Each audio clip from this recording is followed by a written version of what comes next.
Hello everyone. तो आज मैंने सोचा था कि मैं मॉर्निंग वॉक पे जाऊंगी और ये मैंने परसों से सोचा था, लेकिन कल मैं उठने में लेट हो गई और आज मैं टाइम से उठ गई और ये मेरी औलाद भी टाइम से उठ गई थी। लेकिन एक प्रॉब्लम हो गई।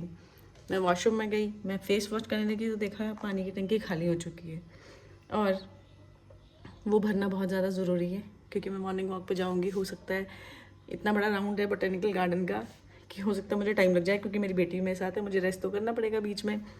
मैंने कहा वापस आऊँगी और यहाँ लाइट का इतना ज़्यादा इशू है, मुझे पक्का पता है कि जब तक मैं वापस आऊँगी तब तक लाइट जा चुकी होगी। इसलिए मैंने सोचा कि पहले पानी भर लिया जाए। अब जब मैं पानी लगाने गई तो ऑलरेडी किसी ने पानी लगा रखा है। एटलीस्ट मुझे आधा घंटा तो वेट करना पड़ेगा और 7:30 ऑलरेडी हो चुके हैं। 8 बजे करीब मैं पानी लगाऊंगी, 8:30 तक हो जाएगा टाइम जब तक मेरी टंकी भरती है। और 8:30 बजे मैं कहाँ जाऊँगी धूप में इसको लेके यार। आज भी नहीं जा पाई यार मैं मॉर्निंग वॉक पे।